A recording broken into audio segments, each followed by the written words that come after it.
Hello and welcome to another edition of Empathy at the Table. I'm your host, Tony Anagor. I'm a negotiation skills trainer and a leadership coach.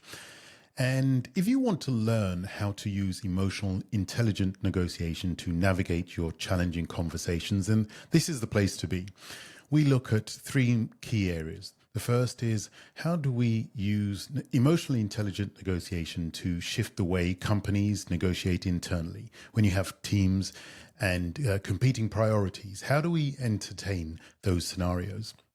Secondly, how do we build long-term lasting relationships based on trust and sustainability for all stakeholders? And the third pillar is, how do we deal specifically with conflict, our attitudes to conflict? How do we work through those difficult, challenging conversations? So if you're interested in any of these topics, this is the place to be. Please subscribe to our podcast. So today we're in for a real treat, I promise you. We will be talking to Tony Shepherd, and Tony has worked internationally for over 25 years, advising, strategizing with global companies and coaching corporations on their commercial negotiations. He's also worked in several leading professional firms to advise and coach client negotiation for business development and procurement to the management of deliverable services. Now, Tony has been in the industry for way over 30 years. He's got bags of experience of all different types of negotiation. But it's quite special, the reason Tony is on our podcast today. See, I believe as leaders in business, it's important for us to figure out what we believe to be true for ourselves, and then test that truth against the furnace of public opinion. And only then will we know what we believe to be true is true. And Tony, for me, represents one of those figures that is the furnace of public opinion. He has single-handedly, I've been following him for about the last year on LinkedIn. And it seems almost single-handedly, as he says, doing the heavy lifting, promoting the idea that goes against the grain of collaborative negotiation. Tony, on first glance, seems to be totally against this idea of win-win collaborative style negotiation. And he first came across my purview because he wrote a post which was taking a stand against this approach to negotiation. And I followed him carefully. Read his post, and the more I read his post, and the more I understood him, the more intrigued I became, until I invited him on the podcast, and it took him about 4 or 5 months to accept. And finally, we're here to have a discussion. And one of the things that I learned from this discussion, and it was a fantastic conversation, absolutely amazing. One of the things I learned about it is, yes, Tony does take a stand against this collaborative win-win style approach, but not for the reasons you think. The reasons Tony takes a stand against this is, fundamentally, we all believe that the best negotiations should be collaborative in style, and they should offer negotiations and outcomes where everybody's happy. But we shouldn't use this as a camouflage for people who are afraid to get into conflict. If you are conflict averse and you default to the collaborative style of negotiation, coming up against somebody who is strictly competitive, you'll be bulldozed into the corner, as happens many times. So in this conversation, we do a real deep dive into the psychology behind the type of people who are really proponents of competitive negotiations. And we also look at some of the areas where collaborative style does work and where it absolutely doesn't. But most importantly of all, Tony and I, we looked at negotiation from two opposite ends of the spectrum, and we were able to find a respectful middle ground where we both believed in the same thing, coming at it from different angles, proving that negotiation, on the field of negotiation, there are many different verticals. But if your starting position is, how do we create scenarios where we can use our creative skills to come up with better positions better deals than we would have done than if we had just done things on our own. If we start with that as a starting position, I think you'll find this conversation really interesting. Please join us with this conversation with Tony Shepard, fantastic guest on Empathy at the Table. Well. Hello, everybody, and welcome to another edition of Empathy at the Table. Let me tell you, you're in for a real treat in this conversation. Our special guest is somebody I've been following for a long time. I would call him a contrarian mind, somebody who speaks eloquently, somebody who shares a same passion for negotiation, but somebody who stands up exactly for what he feels to be true, and he backs that up with experience, he backs it up with words, and more importantly, backs it up with action. So here we have, please welcome our special guest, Tony Shepard, to Empathy at the Table. Tony, thank you for joining us today. It's an absolute pleasure, Tony. I've been looking forward to it. Fantastic.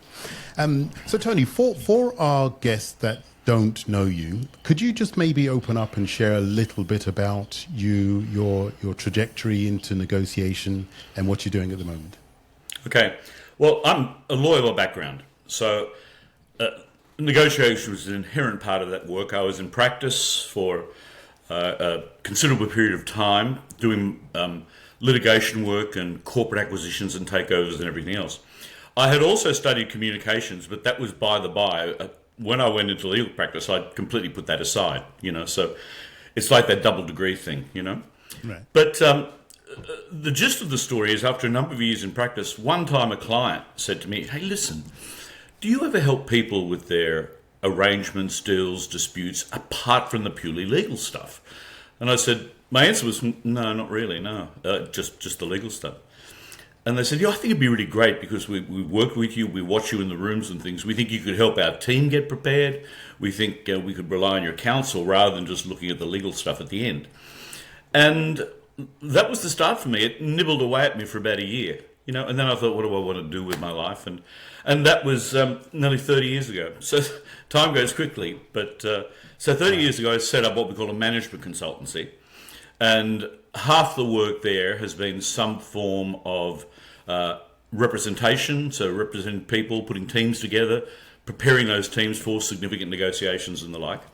And the other half's been advisory, and there's been an education component, and they feed off each other, So to your point, when I try and get involved in discussions about what negotiation is and how it works, I'm often reflecting on the real world of practice, and so that's basically my story. And now, as I said, I'm happily semi or peri-retired. I think I used the word the other day, like perimenopause. I'm peri-retired, but certainly love doing this sort of thing and staying engaged in meaningful discussions. And I work on projects that I like with people I like, as I said to you, a day or two a week. But that's basically the story.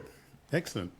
Well, just to put some context, I first noticed you probably just over a year ago, and your comments, I wrote it down because I wanted to be clear with my wording here, is I said, I noticed Tony took a direct but elegantly belligerent stand against the Harvard-style collaborative kind of win-win approach to negotiation. And when I first saw your comments, I thought, wow, okay, is this guy actually advocating the old school kind of snake oil salesman style negotiation? Is that what he's talking about? So I followed you carefully for about a year, and I just fell in love with the elegant way in which you share your thoughts. Sometimes I think it's tongue in cheek, and with Harvey and a glass of wine there, and I really love this. But I wanted to ask you to, for the record, could you maybe just give us your take on negotiation? How would you define negotiation, and what are the things that actually get your goat up? For me, negotiation is an honourable, ethical process. And it's a process of interacting or communicating with a view to reaching a specific agreement. Right? So what people often miss, I think that can, and in most times should, be friendly. And one of the challenges I've had all along with the collaborative school, and let me just say, I'm often accused, you don't like win-win. It's not true at all. I don't like the way it's interpreted, and I don't like the way it misleads people. And I don't like the way it gets manipulated. So people who are taught it's all about win-win and value growth and everything else, then meet some difficult characters and fall apart. Yeah. Because it's just, and I've been chewed up by the best all around the world, and that's where you start to learn the fire, I guess. Yeah. So I had no problem with the win-win school. I formed the view that over time, negotiations about outcomes more than anything else. And when I thought about the negotiators that were very good, and you can call them outcomes, you can call them terms, because it's such a broad discipline, it applies to anything. Or what am I trying to produce here? And if it's all about those terms, then what do the very best people do? And I noticed one particular thing, and that is that they think top down. When they will go into a contentious situation, or just a deal or a procurement or anything else, they begin by thinking, what's the best realistic outcome for me? Now, that's not to take advantage of anyone. That's just to get a picture in your head of the best idea. If it's not in your head, it can't be in somebody else's. So, whereas I think the trap for so many and where win-win tricks people is it encourages them to think bottom up, which is, what do we need to do to get this over the line? What do we need to either give away or concede or accommodate so that we both get something? And well, we don't both need to get something. We need to get something produced. The terms are a totally collateral element. I think that's the essence of my thinking. And one more thing I would add is that I think what most people miss, and what has been critical to me, is distinguishing, particularly if you're talking about client work or anything else. Our clients must be always happy with the services you and I provide. So that if we do something wrong, we fix it. For me, that's not a negotiation. If we promise to do something, we do it. Yeah. So they must be happy with the services. The terms on which we provide those services, they just need to agree to, not be happy. What I find people thinking is that I need to make my client happy with everything. So if my client's not happy with a price, then they're hit upon as if that's a poor service proposition. Well, you would be more flexible with price, we would have thought. Or an example we commonly use is even the cancellation one. If you've got a training session or something you're doing and it's short notice, a client cancels. And they say, well, we hope we have a good relationship and you'd be respectful of that and we'll just need to let that one go for now. Yeah. So, well, Tony will really, look, I understand that, but we do have a cancellation condition. We're only a week out and we put aside other work to focus on this for you and we're all ready and raring to go. So it's not a matter of just letting it go. Let's see what we can do to use that time productively. I can't just vacate it at this stage. That sort of discussion.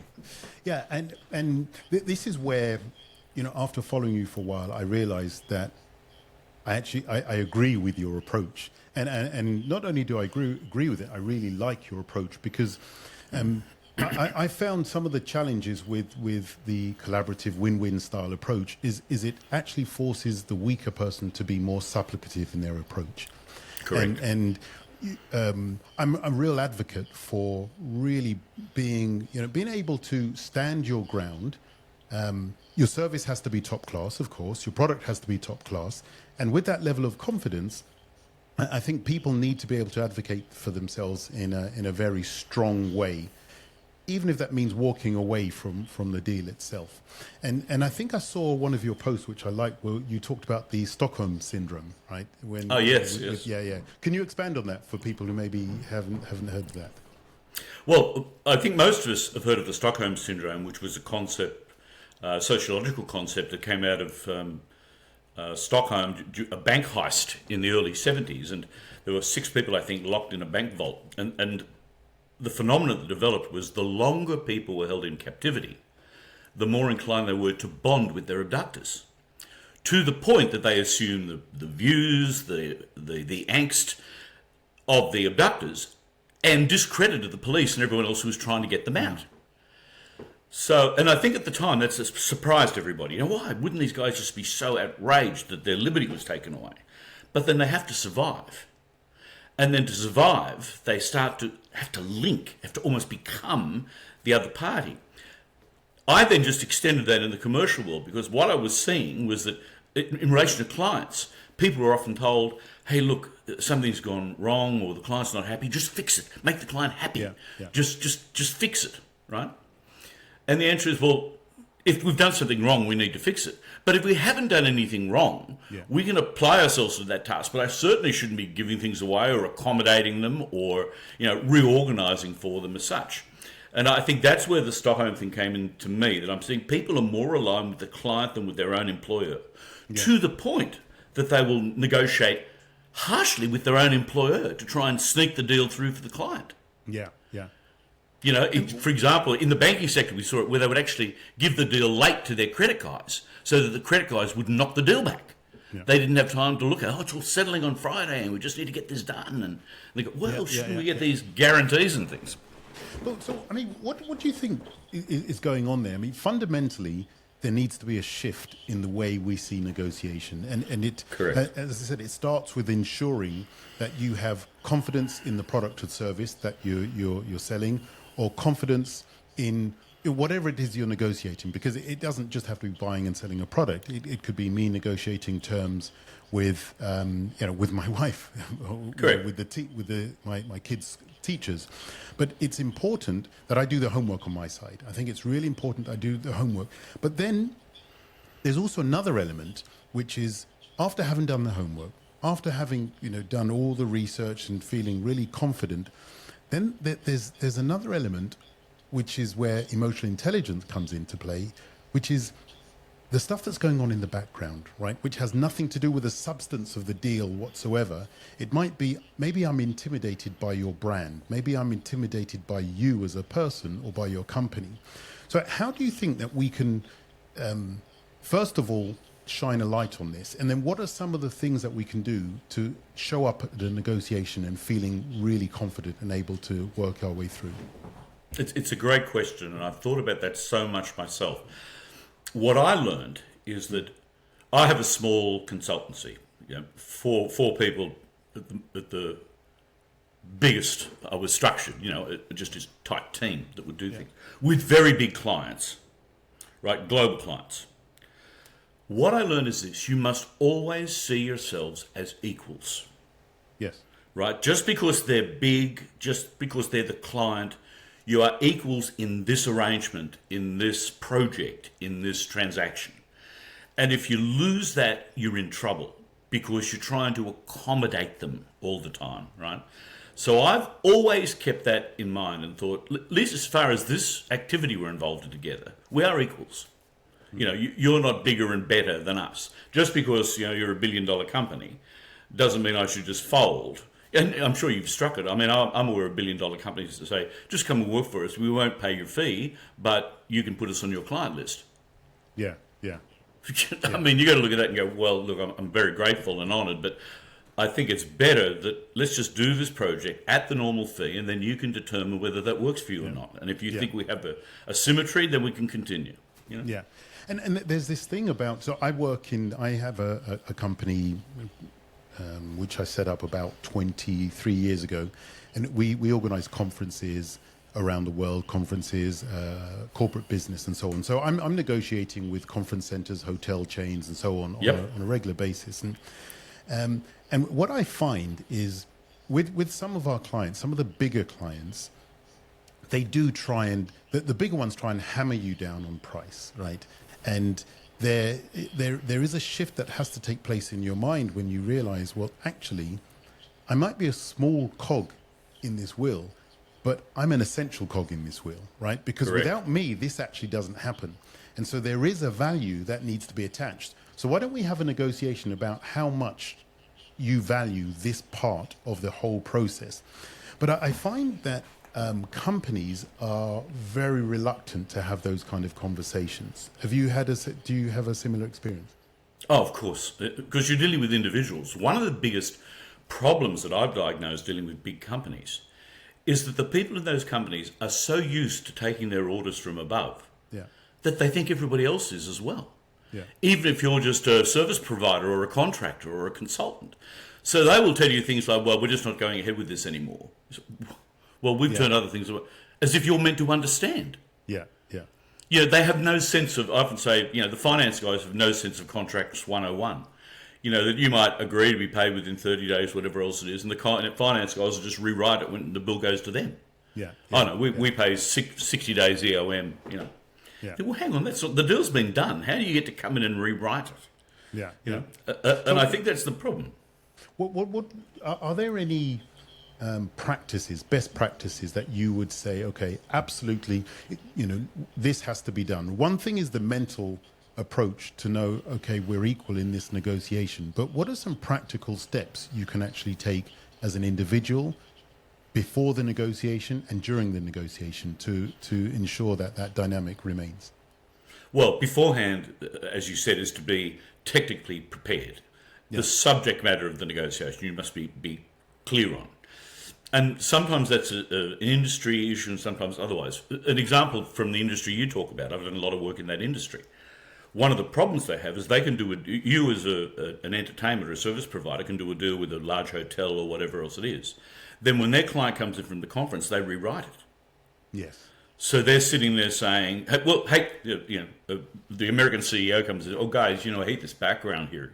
Oh, God, get rid of that, That's just, oh, no. And what I want to do is move that, change that. And you get these guys running around, compromising their own product delivery and their own reputation simply because they don't understand, well, it's the client. Let's do it. And this is a service term thing again. Sure, it's the client. They're entitled to our best services. But you've got to be able to say to your organiser or even the CEO, say, Tony, look, I understand, but we have made arrangements and we've got an agreement in place with your people to do these things that you're suggesting at short notice.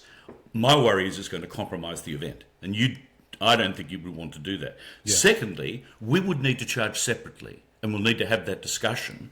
But as long as you're aware, because if we're moving past what was agreed, then we're actually looking at a new arrangement. And we just want you to be aware of that. Yeah. Yeah. So I think that's the idea. To your point specifically, what the venues and others will also do is trying to screw down their suppliers to increase their return. Yeah. So let's get the IT guys to drop their fees on this event. And because technically that makes them more money. Yeah. Because they're probably upselling it to the client. And then the problem with this approach, and this is what I'm actually on a mission to try and kind of almost like democratize this idea of negotiation being. I don't want people to think it's a combative pursuit, right? It's not. A negotiation should be something that should be. I wouldn't always say fun, but it should be a creative process. It should be something that when two entities get together, they get together because they believe that they can create something of value together that didn't exist otherwise. And if you can't do that, then you need to be able to walk away as well. You need to have that strength to walk away. But the scenario we're describing at the moment, I feel it generates so much distrust, right, in negotiation. People are not being open and clear about their objectives, about their pricing, about their policies, and that creates an element of distrust. How would you say we can move that needle forward in terms of ensuring that we have much better, clearer style negotiations? I'm a firm believer that everything discussed up front is to your advantage. Yes. If clients and others are surprised, even if they're not, and they play on that, then you're deflected from the issue. If we go back to the cancellation thing, well, we didn't think there would be this cancellation. We thought you'd be more flexible when you're trying to get a cancellation fee. But if up front I've said to you, Tony, look, we're sending across, really looking forward to this event with you. We've sent across our terms. We just need to protect it as you do. Have a look. If you have any questions, sing out, because I'd hate you later on to say that we haven't shared something with you or have slipped something past you. The lawyer within me knows that has no legal force, but it's got incredible force, because when they do come back and say, well, this cancellation, well, Tony, look, I understand your concern, but you may recall I raised this with you up front, and I encouraged you to have a look at that. So it's certainly not something we're pulling out on you or trying to trick you with. It's something that's necessary for us to be protected, and was there right from the start. Yeah. Do you think, when it comes to that type of scenario, are you relying on just good human nature there? Or because when you fall back on a contract, and it's a big company versus a little consultancy, they'll walk all over you. So are you appealing to just good common sense human nature there? No, that's why you have to have an agreement in place. This is the whole agreement relationship thing that's coming up. Agreements are not dishonorable. Agreements are honorable. It's the fact that we've thought through as many things as possible so both of us have clarity ahead of time. If I have clarity, then I can talk far more sensibly with the other party about what's happening. Whereas the trend that I've seen, and I've commented on a lot, and I think you've been engaged as well, is this idea that what's paramount? Is it an agreement or a relationship? Yes. And what's happened, that is manipulated in the modern commercial sphere, because the big guys will say, Tony, if you want a relationship with us, you're just going to show some more flexibility here. And that flexibility normally involves discounting, acceptance of risk, accommodation of disorganisation, loss on your own part, to accommodate their inability or unwillingness to organise themselves. They act in their own best interests. I hear everybody saying, let's go with a big company, let's work together, let's grow value. They don't think that way. Yeah. With respect, they're good guys, but they're not sitting there thinking, how do we get together with supplier and make sure that they're profitable and everything else? They might give that lip service, but they really want the things they want for themselves. That's their primary thinking. And if above changes the view, the new CEO or the executive, we're not doing that anymore, then the message just has to come down. Well, we're not doing that anymore. Well, Tony, we've got an agreement here. Yeah, sorry about that, but it's come from the US, it's come from France, it's come from, somewhere else. And so then everybody starts folding around it. And we're still, if you say some of the things we're talking about, they'll go, you're difficult. Yeah. Excuse me, am I difficult? If I'm sticking to the deal and you're the one trying to change it, why am I the one branded difficult? Yeah, I've actually had a situation like that where things got switched on me, because we talk about relationship versus the agreement, and I'm big on relationships, by the way. Yep. I think it's important to build relationships. It is. In order for you to be able to facilitate better agreements. Correct. And so I had a situation where somebody was the management changed. The deal changed. What we had quoted, suddenly they took 30% off, and that was that. It was a take it or leave it, ticking time bomb style deal. But then I leveraged my relationship with the individual that I built up over 8 months, and that person went and found a budget from somewhere else. And so this is why I am big on the relationship, because it was very easy for this person just to say, sorry, computer says no. But I think because I'd built up a relationship with them, they were able to go, and they actually said, listen, I had to beg, borrow, and steal, but I got the budget from somewhere else so that we can make sure this event happens. And that was simply based on a relationship. But of course, the service was always top class, and we knew that. But I think it's important to highlight that we shouldn't put the agreement over the relationship, or the relationship over the agreement. I think they have equal importance. They do, and I certainly agree with that. Relationships are critical, but you can't have a relationship with a company. Yes. You have a relationship with people. Yes. So your colleague was able to do something for you.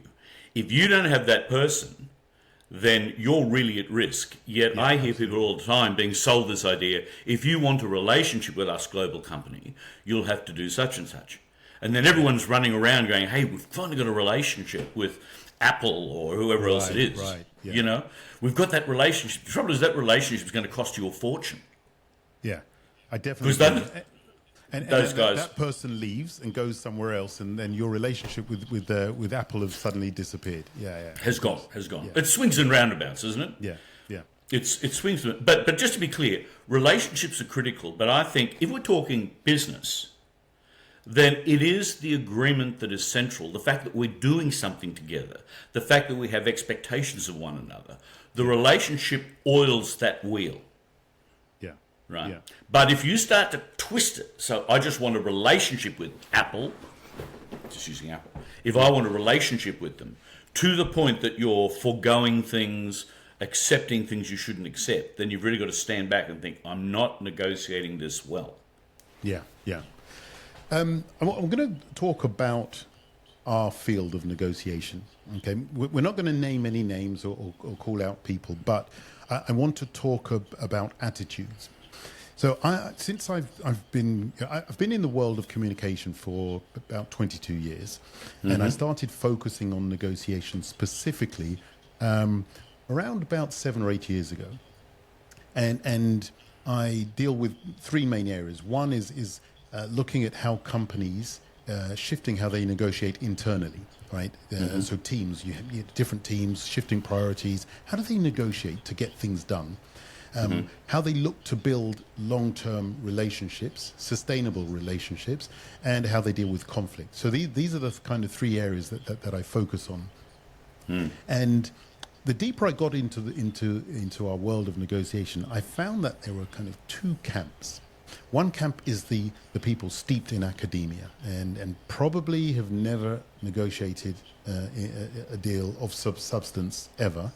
Never have run a company, never have had to fire somebody, or never, all the stuff that goes on. Yeah. But steeped in academia and very, very good at teaching frameworks. And the other camp are the people who have loads and loads of experience in negotiating, and they tend to look at the other camp and think, these guys haven't got a clue. And then there's a new kind of school that I've noticed over the last few years that has surfaced, and these are the people who are what I call the Hollywood stars of negotiation, and they are people who I'm happy that they're around because they've put negotiation on the table, right? They've really brought negotiation into the center stage. But it's like watching a Hollywood star, an actor who is acting as a tough guy, but in real life they're not really tough guys, they're just people. So I've noticed you fall kind of in all three camps. I don't know how you've managed to do that. You come across as somebody who's got three feet, a three-legged negotiator in three camps. What are your comments on that statement? I think I've always had a simple view. At least I've got 2 feet, right? And that is that I think the best negotiator has outcomes in their mind, thinks top down. Having got those outcomes, they have 2 skill sets they can move between, primarily based on how the other party is approaching it.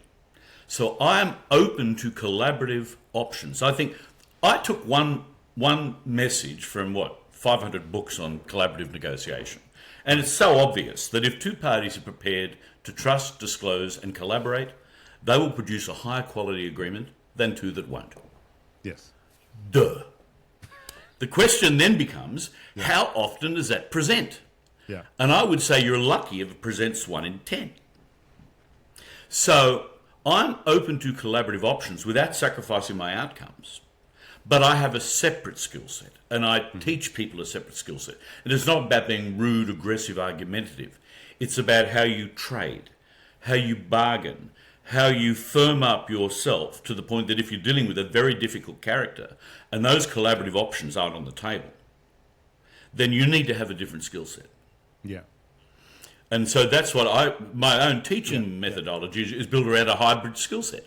Yeah. I can move across, so I'm not so much in your middle one, but I can move across from the other 2. And I think the important message is this, the challenge with some of the high-profile guys, and the academics generally, is that they will say, this is all about, value growth and mutual gain and everything else.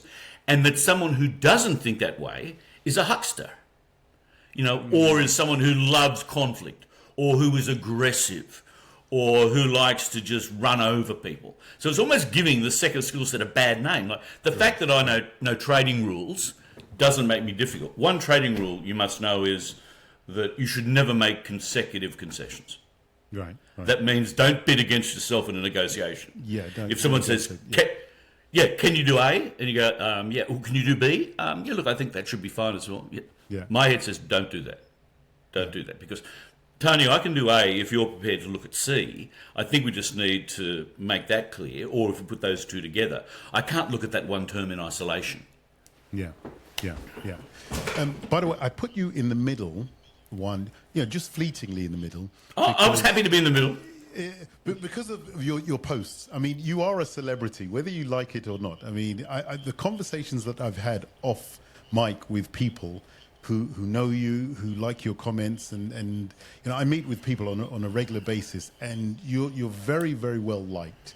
Your comments are you come across as somebody who just doesn't care, right? Doesn't care what people think. But this is what I believe to be true, and I'm going to put myself out there. And you know what? The world needs people like that, especially in our industry, because I think there are people who do work with kind of smoke and mirrors, and they're telling people stories that will just. I'll give you an example. I have somebody who I spoke to. He's become a good friend. His name's Salva Bado, and he is a hostage negotiator. Right. And he wears this key ring everywhere he goes, and he says, if this key ring buzzes, I could have to jump on a plane to Nicaragua, and I have to just get straight on the ground, and I'm negotiating. And he's an amazing guy, and he says most of the stuff that you see out there about hostage negotiation, if they really tried that in real life, they'd be dead in 10 seconds because none of that actually works. And he's a practitioner, right? So he knows. And when I hear these kind of stories, I've spoken to him about you, and he believes. He says, "Yeah, this is a real guy. This is a guy who's been, on the streets. He's been in a negotiation. He's looked somebody in the eye. He knows what it feels like to actually, have that hard no and then work on themselves." So I'm just sharing that with you to let you know. No, that's very, very, very kind of you. But can I add that I do care about how things are received. I think that's a real skill of a negotiator. And sometimes I'm cheeky, and humour can get you places. Humour can get you through where argument can't sometimes. Yeah. But I think we must always be honourable. I think your world of focusing on empathy, I think, is so important. But again, it gets misinterpreted, doesn't it? See, well, how would you define empathy? What's it mean to you? It's a great question, actually. And just today, I had a lunch with a guy who is he's a grandmaster, chess grandmaster, and the subject came up, and he said one of the key skill sets that a grandmaster has when it comes to chess is what he calls situational awareness. Mm-hmm. And it's the ability, and we were having lunch, and he said, so it's the ability for me to know that there's a cup there with lipstick on it, and that there's a little girl just running by with brown hair, with her mother holding her hand, and that you've got your bottle there, and the way you drink. It's just being aware in real time of what's going on, and then also having a hypothesis of what's going on in the other person's mind, in the other person's world. You can never know exactly what that other person's thinking, but having a hypothesis. And so, that's where I go with empathy. For me, empathy is, you can never know, I don't believe in this walk in someone else's shoes and all that kind of stuff, because I don't think you can ever be able to have that experience of what it feels like to be another person. But I believe empathy is the bravery to have some kind of hypothesis about what that other person might be going through, where they are, and being brave enough to ask the questions. And you may get it wrong, but that whole act in doing so, that whole process of doing so, builds what I call the bridge of empathy with that other person. And if that other person feels you're trying to make the effort, then I think you can get along a lot better than if you don't at all. 100%. I would agree with that. See, for me, empathy is, and you've expressed it very, very well, but it's the ability to appreciate the circumstances in which someone else finds themselves. Yeah. Right? Yeah. The question is, what do we do with it? Yes. Yeah. If it's there to enhance the discussion or the dialogue, it's very, very valuable.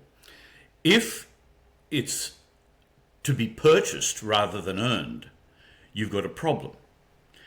Because a lot of people think to show empathy, they have to do something that demonstrates the empathy. Very quick example, and I think we touched on this some time back, but the idea of a transaction having to finish quickly. When the other side comes to you and they say, Tony, this is dragged on. We have to have this thing signed by the 31st of December. If it's not, you just need to be aware, our internal budgets shift, the authorization shift, we're not going to be able to go through with this. So it's really important that we get this thing done, right? Now, I can have empathy for that, which would be, Tony, if you're the other guy, Tony, I've been in that situation myself. I know what it's like to have people screaming at you saying we have to get this done. But from our perspective, we need to do the right deal, not a timely deal. So there are things we still need to do, and I would be misleading you if I said we can get everything knocked over by the 31st of December. Yeah, yeah. So for me, that's empathy. For me, empathy is, and I don't care whether he believes me or not, I think offer these things genuinely. I genuinely know what that feels like. But I shouldn't have to purchase it by saying, okay, let me do what I can on my side to knock this over by the 31st of December. Yeah. When it may well just be a trick anyway to get you moving more quickly. Absolutely, yeah. A CEO saying, just get these guys to sign off on this thing, you know? Yeah. There was something you said in one of your posts that I really also, I like this, and I wanted to open this up a bit. It was about gifting. And I write it, I've got it down here, so I'll read it directly. It says, the gifting camp has grown. The current logic is that to secure and grow client relationships, most importantly, to fend off competitors, you have to provide value adds or include free things for clients. In fact, a whole new accounting category has emerged called cost of doing business, a new word, freemium. Share your thoughts about that. Well, that's exactly what it is. I think people who are uncomfortable with the negotiation process, primarily, and feel they have to win big client accounts, have developed a mindset that we have to give them things to beat the opposition. And so they'll be giving all sorts of discounts or freebies. And then, as we say, it's actually given an excuse these days. It's called the COB. I've sat in rooms with people all the time, and I'm saying, Tony, why are we doing that? They go, but Tony, it's a cost of business. We're just going to have to do that with these guys. These guys expect that. But hang on, we don't normally offer that.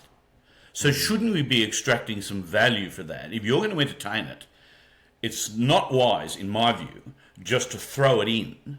That's why I'm never a big one for demonstrations of our product.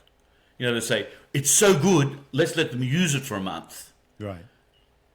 I don't have a problem with that, but it's got to be tied to a deal. We'll let you use it for a month, and if you proceed, the month will be rebated off the annual fee for that deal. But just be aware, that month of usage has value in its own right. You know, and I wouldn't have a problem charging for it personally, but there's a lot of people who disagree with me. You know? But I just know the more you start giving away, the more it's expected. And that becomes the relationship problem, don't you think? That, you know, to keep this relationship on foot, and I've dealt a lot in China and Asia, and there's incessant talk about relationship, right? But you have a relationship only as long as they're happy. Listen. You know, the minute you're not doing what they want, where's the relationship now? You nailed it. I had a situation with a very, very large Chinese client, and we worked with them for 4 years. It was great. And what was there were 3 companies in Spain bidding for the deal, and we were kind of bidding via email. I decided to get on a plane and go over there. So unbeknownst to them, I showed up in Shenzhen, and I said, "Hey, I'm here. You know, I'd love to come and see you." So they were really surprised, taken aback, but they were very hospitable, and so we got the deal. And a couple of years later into the deal, I said, "Why did you choose us?" And she said, "We really liked the fact that you came over. And once we knew you were here, we did our research on you, and we'd already decided we were going to work with you. But if we don't like you, we will stop working with you, and we won't tell you." And she just said it as bluntly as that. If we don't like you, we'll stop working with you, and we won't tell you. In the end, what actually happened is we actually stopped working with them. We sent them an email because exactly what you said. It was the Stockholm Syndrome, big company, and we were being pushed left, right, and center. And in the end, I remember I crafted an email and said, "Unfortunately, we can no longer work with you. We can't add value to this relationship." And that's how it ended. And we left a lot of money on the table, but we were happier. I was thinking more about the mental health of my team, right? Because they were being worked to the bone, and that just wasn't. I didn't think it was fair. Tony, you're a wise man. What I see again and again is that senior people will agree to deals that have their young people who are delivering working around the clock, overnight, and unappreciated. Yeah. Yeah. So you're getting scope creep everywhere. You're getting all these things happening, and say, "Hey," and I go, "Hey, this is a $10 million deal. Just make it happen." Yeah. And then they wonder why. I think the power of negotiation is protect your people as much as anything else. Absolutely. If I negotiate well, I'm protecting the people behind me. I'm not then turning around going, "Guys, you'll have to work faster, harder, quicker, cheaper." So are you always negotiating? Are you that type of person who, like, you go and you try and get best tickets in hotels, best tickets when you're on holiday, or can you switch it on or off? Yeah, no, I'm not. I switch it off. Yeah. It's work for me. Funnily enough, I mean, where I learned that lesson, I was at a conference one time, and I'd given a talk on this area, and we'd gone out to dinner afterwards, and one of the people said, "Come on, champion, get us this dinner for free." Yeah. And I said, "Hey, it's not a toy. Yeah. You don't play with it. Like, if somebody got a meal that was deficient in some sense, then you would negotiate that, would you not? You say, well, guys, we need this meal replaced, or it's not to our liking, or whatever." Yeah. But it's unethical to turn around and say, "I'm just going to go and try some tricks to get this for free." Absolutely. You've brought in the word tricks, and I have a bugbear about this idea of using kind of all these tricks and tactics and manipulative tools to try and get people to do things that they otherwise wouldn't have done. Where do you shake out when it comes to employing these tactics to get people to do stuff? I don't. Yeah. I would never use them. Yeah. But that doesn't mean to say you don't have high outcomes, which I will always have. Sure. Tactics diminish on perception. And if once you see someone trying it behind the eyes, you think, "Oh God, they've lost a lot of credibility." It's ridiculous. So when I'm coaching people or preparing people for significant negotiations, and then we're talking about tricks often, I'll take them through the tricks they need to identify and what the responses are. But I don't think they should use them. For example, the good guy, bad guy. That exists in so many forms in corporate boardrooms around the table. When you've got the good guy, bad guy, you've just got to have the conflicting message response. You sit there and go, "Tony, John, I'm just getting some conflicting messages from you guys. Do we need to take a break at this stage? Because it's very hard to sort of speak to both of you, and I think you're coming from different angles." That's just me, but... Nice. That's a good response. Yeah. Right. And that helps. If you can teach someone that, say, if you're getting that, just think of the conflicting message response. And that sticks in their head. And so I've probably got stacks in the materials I give, of stacks of tactics, not to use, but to be able to respond to them. Exactly. Correct. Yeah. Good. Correct. Good. But if you're good, you don't need them. Yeah, I agree. Definitely, I agree. But it's important to teach them so that people are aware of them, and I definitely agree. Correct. That's the other side of the two legs we're talking about. Yes. Yeah. Yeah. See, where are the collaborative, long growth, win-win guys talking about tactics? Yeah. They're just disparaging them, which they often deserve to be disparaged. Yeah. But they're not helping people deal with them. So if you're in a negotiation, people trying tactics, then they're not in the world of joint value growth and everything. But hang on, that's the real world. You will always have people in there, trying to speed you up or withhold something from you or try something, that's to maneuver you. I always had this thing in my mind when I got into negotiation, because I read a lot of books and I've done loads of courses and all this stuff, and my overriding sense was, I negotiate every day in my business, and I said, this stuff actually doesn't work like this. It just doesn't work. But there must be some nuggets of truth. So with a lot of the stuff I did, because I'm a scientist by trade, I studied biocomputing. So I like to go and see what's the science behind, the Robert Cialdini's work, right? So, for example, the reciprocity law. I like to know what's going on in the brain on a neurological level when somebody does you a favor. How does that actually work? I did I go and I study what's behind it, and then I come forward and then I look for how it's happening in the real world. And I challenge everyone who's in the world of communication, negotiation, to do this for themselves, not just to read it in a book and then go out and then think that they've got it, because you can spot, if you've done a certain style of negotiation, you can spot them coming a mile away, because I read that same book and I read that same line and I know that same tactic. But if you make it something that's an inherent part of you because you believe it to be true, and you've road tested it, then I think that's how you can come across as an authentic negotiator. I would agree with you 100%. Do you know what's funny, Tony? When I first read your comments, I completely disagreed with everything that you wrote, right, in the very beginning. And that's why I wanted to follow you, because, I thought this guy is the complete opposite to everything that I believe to be true about negotiation, but I want to understand why. And the more and more I read your comments, the deeper I went into it, and not just the comments, your post, but the comments you had on other people. I mean, I wasn't stalking you, Tony. I was just researching you. That's okay. I realized that we actually believe in exactly the same thing, and we're advocating for exactly the same style of negotiation to empower people. That's the bottom of we want to empower people to be able to create outcomes that work best for them. Correct. And I think that's the risk of some of the collaborative win-win schools. Yeah. Because the concept is right. If we can collaborate and think innovatively and problem solve around something, that's a great thing to do. Yeah. But if it leaves someone thinking, if they haven't got that, or they haven't got the right party on the other side, they're lost. We've actually we've misled them. Yeah. And you see, I'm sure you've seen it too on LinkedIn and elsewhere, the language some people offer to use.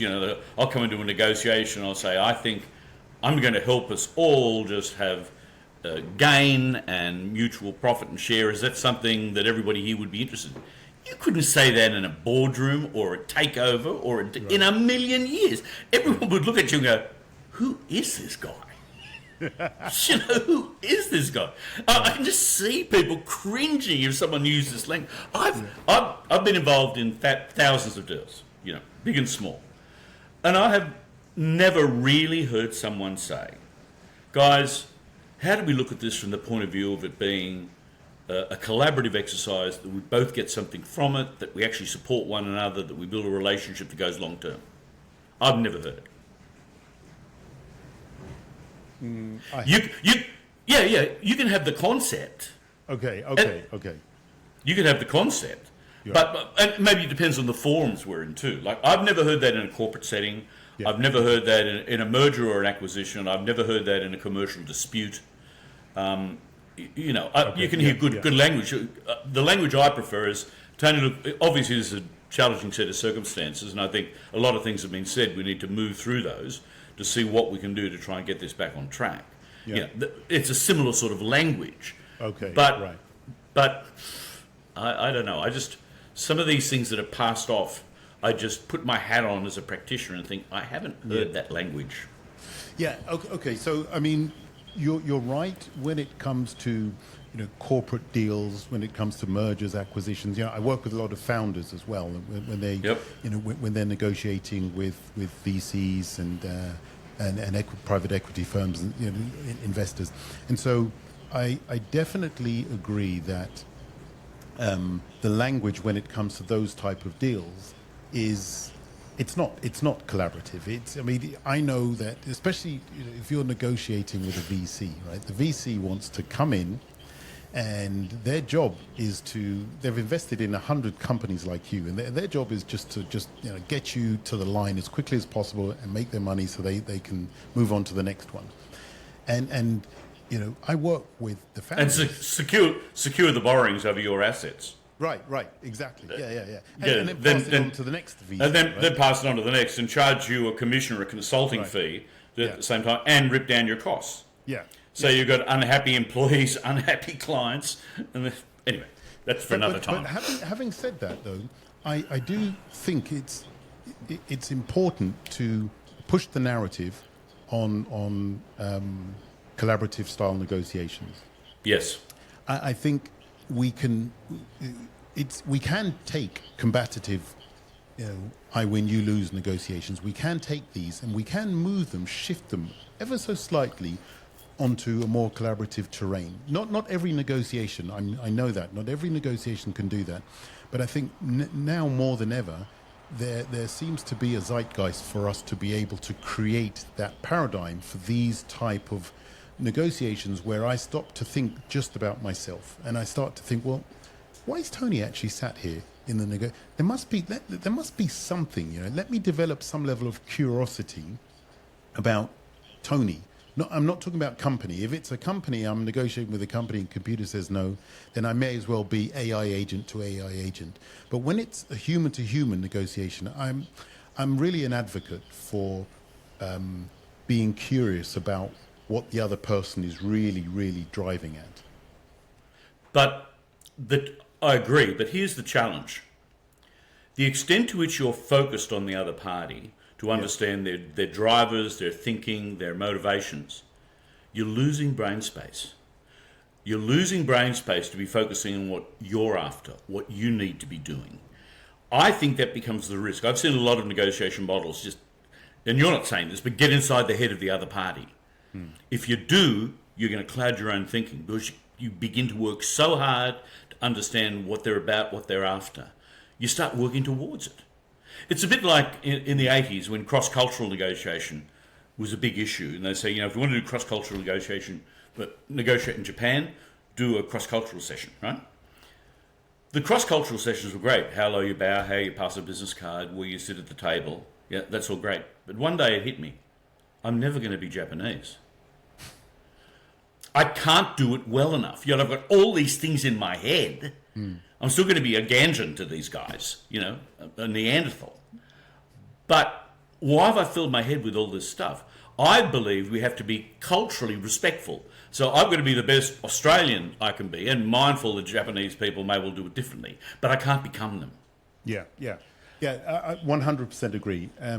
You're right. The danger, and I want to repeat this because it is something that I've seen happen. The danger, as you said, is that you can compromise yourself out of your own existence at the behest of the person you're negotiating with. And you're right. That's a very real Correct. danger. And I don't think that we talk about that enough. So, yeah, correct. I underline that point. I'd really love to hear you speak more about that because I think that is a very, very important issue. You don't have the bandwidth if you're fully absorbed on the other party to find out cultural and everything else. How can you be thinking a structure in my head? I'm a great one. I like to be structured in my discussions and things, Yeah. And if I'm dancing around with a lot of that other stuff, it eats away. Yeah, there's got to be some kind of middle ground, right? But you're right. The narrative of kind of collaborative style negotiations can be seen as me supplicating myself for you, and I end up just giving you what you want and thinking like you, and then who am I? My whole personality, my whole aim for being here is eroded. I definitely agree with that, Tony. We're coming to the end. Yep. Go ahead. No, I was just going to say in the win-win thing, what we overlook is who is attracted to that model. And the answer is often people who are conflict uncomfortable, people who find it very difficult to negotiate, right? And we're almost validating their discomfort. Make it a win-win. It's a sharing exercise rather than encouraging them to pursue those legitimate outcomes. So that's where it's a danger in my view. Well used, it's very, very valuable. But if we're selling it to people that are doing it because they don't have the hybrid skill set we're talking about, then it's dangerous. That's a very good point. Let me repeat this. So the danger of over promoting this win-win style is that you are you're validating the people who are conflict averse. Who you're not giving them. It's almost like when you have a child and you are protecting them from falling over and making mistakes because Correct. You're afraid they might get hurt. Good. Yeah, I like this. Tony, you know, I could go on helicopter forever. parent. What's that? Sorry, helicopter parent. Sorry. Yeah. I want to ask you about Mum, I Would Like to Be a Poet, your book. Isn't it funny? People often say, where's your books on negotiation things? So when I want to write, I write about other things, you know. and I also say, you know, I've written 1,000 books on negotiation. When you're writing strategic advices, when you're writing plans, when you're writing, you know, frameworks for how we're going to put this deal together, you know, hundreds of thousands of pages. But no, all that was, actually I'm doing a second edition at the moment, which is interesting. I just had this concept of how can you play with professions and highlight the challenges within them without offending people. You know, and the way you do it is you put it in the mouths of babies. Right. So I might have a copy. Yeah, I can't. I tried to get hold of it. This wasn't set up on the thing, but it goes through about 100 professions, and you know, we have a look at them all. I just finish. Oh, this might be relevant to ours. This is about a keynote speaker. It says, "Mum, I'd like to be a keynote speaker. Trawl way back through management theories. I'd tweak a few diagrams, change a few words, then present my new thought leader series." Wasn't there was a comment about the Shep's dog, right? You've come up with a new Pavlov's dog, and it's now the Shep's dog, right? Yes. Yeah. Please, Tony, do not stop posting. I think your posts are, as I said, they are tongue in cheek, but there's a very, very serious undertone to the message that you have, and I think the negotiation community would miss you greatly if you stop posting. So please continue to post. You turned me into a big fan. As I said in the beginning, I was totally against what you were writing, and then this is the other thing. I challenge people. When people or you hear stuff that you don't agree with, stick around. Don't just reject it at source. Stick around, be curious, and within that space that's creating a discomfort in you is probably a lesson you need to learn. And I did that with you, and I'm really, really glad that we've managed to chop it up this evening here. No, you're very kind, but it's also entirely mutual. You know, we have to be open more than anything else. Absolutely. But look, I've thoroughly enjoyed the chat. I hope we've given your listeners some ideas to think about and had a little bit of fun at the same time. I've certainly enjoyed it. Definitely. Thank you. Tony Shepherd, thank you for joining us today on Empathy at the Table. Pleasure. Thank you.